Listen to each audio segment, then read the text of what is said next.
Hi hello. ഇതുപോലെ പുറമേ നല്ല ക്രിസ്പിയും ഉള്ളിൽ നല്ല സോഫ്റ്റ് ആയിട്ടുള്ള ഉഴുന്നുകൊണ്ട് റെഡിയാക്കാം.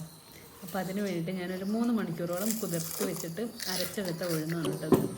അതിലേക്ക് ഒരു കയ്യിൽ റവ ചേർത്ത് കൊടുക്കാം. പിന്നെ ഒരു സ്പൂണ് കോൺഫ്ലവർ, പിന്നെ അരിഞ്ഞു വെച്ച ഉള്ളി, പച്ചമുളക്, കറിവേപ്പില ഒക്കെ കുറേശ്ശെ ചേർക്കുന്നുള്ളൂ കേട്ടോ. ഉള്ളിയൊന്നും അധികം ചേർക്കുന്നത് എനിക്കിഷ്ടമില്ല, അപ്പോൾ കുറച്ച് ഇട്ടിട്ടുള്ളൂ. പിന്നെ ഒരു നുള്ള് ബേക്കിംഗ് സോഡയും പിന്നെ ആവശ്യത്തിന് ഉപ്പിട്ടിട്ട് നന്നായിട്ട് കൈ കൊണ്ട് നല്ലോണം കുഴച്ചെടുത്തിട്ട് വരാം കേട്ടോ. അപ്പോൾ നന്നായിട്ട് മിക്സാക്കി എടുത്തിട്ടുണ്ട് കേട്ടോ. ഇനി ചൂടായ എണ്ണയിലേക്ക് ഇതുപോലെ ഒരു ഉരുള എടുത്തിട്ട് നടുവിലൊരു കുഴിയാക്കിയിട്ട് ഓരോന്നായി ഇട്ട് കൊടുത്തിട്ട് നന്നായിട്ട് പൊരിച്ചെടുക്കാം. മാവ് ഇടുന്ന സമയത്ത് എണ്ണ നന്നായിട്ട് ചൂടാവണം കേട്ടോ. പിന്നെ അത് നന്നായിട്ട് ഇട്ട് കഴിഞ്ഞതിന് ശേഷം പിന്നെ ഒരു മീഡിയം ഫ്ലെയിമിൽ വെച്ചിട്ട് നമുക്കിതുപോലെ ഫ്രൈ ചെയ്തെടുക്കാം. ഞാൻ പപ്പടക്കൊള്ളി ഉണ്ടോ കേട്ടോ കുത്തിയെടുക്കുന്നത്. എനിക്ക് ഇതാണ് എളുപ്പം, പപ്പടക്കൊള്ളി കൊണ്ട് കുത്തിയെടുക്കാൻ. അപ്പോൾ ഇതാ നമ്മൾ ഉഴുന്നവടൊക്കെ റെഡി ആയിട്ടുണ്ട്. നല്ല മൊരിച്ചിലുള്ള ഉള്ളിൽ നല്ല സോഫ്റ്റുള്ള വട കേട്ടോ.